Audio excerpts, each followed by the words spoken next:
આજે અમદાવાદ મ્યુનિસિપલ કોર્પોરેશનની જે અમારી સંકલન સમિતિ મિટિંગ હોય છે એમાં એમએલએ એમપીસ હોય છે.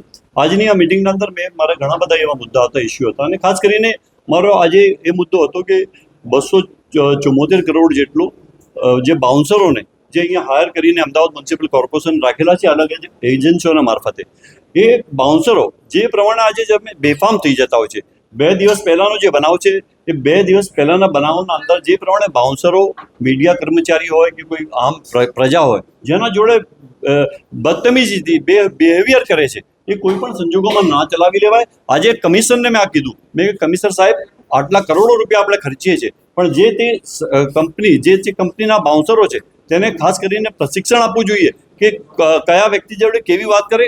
એક તો હોસ્પિટલોના અંદર કોઈ દર્દી દાખલ હોય એના સગાને અંદર મળવા જવાની કોશિશ કરે તો એને જે પ્રમાણે એને રોકવામાં આવે છે, એને ઉતારી પાડવામાં આવે છે.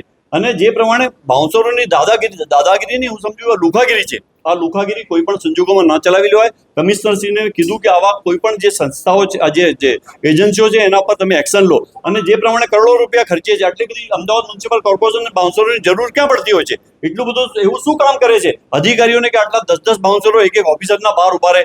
કોઈ જરૂર જ નથી. આજે અમદાવાદ મ્યુનિસિપલ કોર્પોરેશનના અંદર સામાન્ય પ્રજા આવતી હોય છે, જે રોજબરોજની સમસ્યાઓને નળ ગટર જાજરૂ રોડ રસ્તાની ફરિયાદો લઈને આવતી હોય, એ ફરિયાદો લઈને સાંભળવાની જવાબદારી અધિકારીઓની હોય છે. ત્યારે તમે બાઉન્સરો બહાર ઊભા રાખીને એને રોકવાની કોશિશ કરો. અને જે પ્રમાણે જે મીડિયાના કર્મચારીઓ, મીડિયાના સાથીઓ પર જે પ્રમાણે બાઉન્સરોએ જે પ્રમાણે હુમલો કર્યો, એ હું સમજુ છું એ કોઈ પણ સંજોગોમાં ના ચલાવી લે, અને સખત શબ્દોમાં એની નિંદા કરું છું. મેં આજે કમિશનર સાહેબને કહ્યું છે.